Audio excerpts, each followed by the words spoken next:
Good evening and welcome to Technology eNews with Danielle Fowler. Tonight's top story is about ethics. What is ethics? Well, it can be a little difficult to define. So ethics has to do with moral principles that affect how people make decisions and lead their lives. What's ethical for one person may not be seen as such for another person. But broadly, ethics is what is good for individuals and society as a whole. We've derived our ethics from religions, philosophies, and cultures, and our general sense of what's right and what's wrong. Ethics involves concern about something or someone other than ourselves. There is a lot of gray area. Like I said, what's right for one person may not be right for everyone, but we all have a general sense of right and wrong. Our first story of the night concerning ethics is about Snapchat and privacy.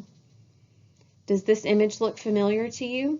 You may have seen it floating around a couple of years ago on Snapchat. This is Dani Mathers, Playboy model, who posted a nude photo of an elderly woman in a gym locker room. There was quite a lot of internet outrage for this body-shaming photo and invasion of privacy. Dani Mathers actually pleaded no contest to invasion of privacy because she was charged with such. But not only was she in violation of the law, she was in violation of ethics concerning what's right and what is wrong. She was sentenced to 3 years probation, 30 days community service, and she also had to pay the victim $60.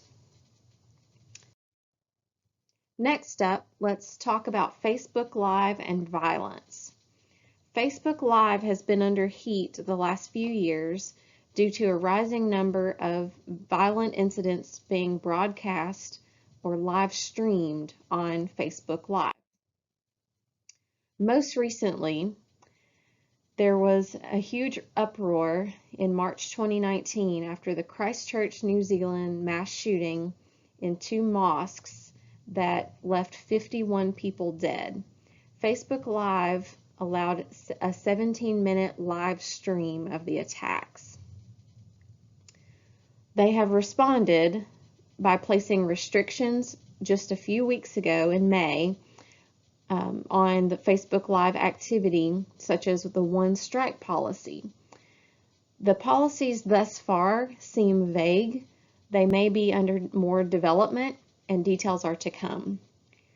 They have also partnered with 3 universities with a $7.5 million investment into these partnerships with University of Maryland, Cornell University, and the University of California at Berkeley to research new methods to find edited versions of content that can be shared after the initial live stream is completed. So Facebook is taking steps to combat the sharing of violence. However, this situation is very complicated and is concerning that Facebook Live is contributing to unethical and illegal behavior. Next up, we have the infamous 2012 incident between Adam Smith and the Chick-fil-A drive-through employee. You may have seen this video on YouTube. It went viral and was watched millions of times by people all over the world. Adam Smith was a medical supply company CFO, and his life crumbled around him after this video went viral.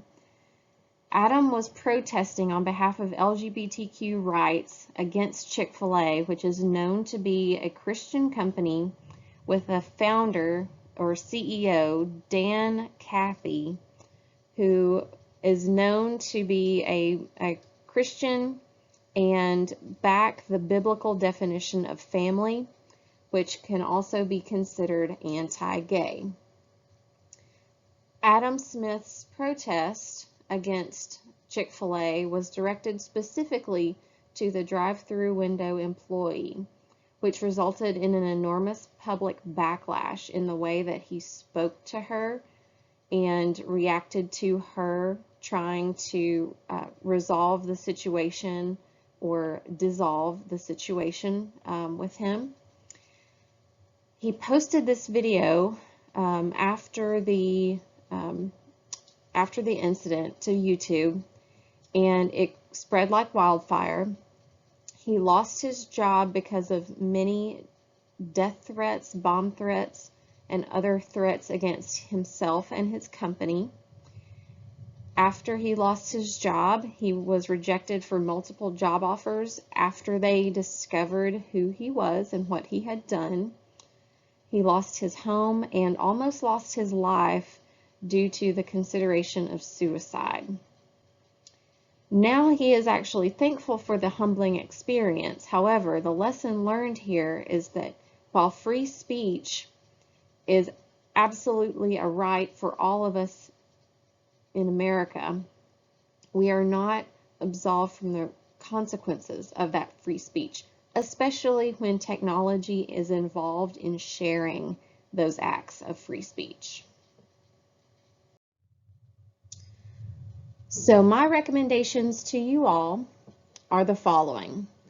When thinking about activity that is ethical or unethical, first consider others' point of view, not just your own. Ask yourself, is this for the greater good or for my good or my convenience? Also, stop, think, and then act. Do not act before you stop and think. And lastly, always err on the side of caution. If you wouldn't want your children to do it or say it, or if your grandmother would be ashamed of you, then I recommend you simply keep it to yourself. Thank you for joining us tonight on Technology eNews with Danielle Fowler.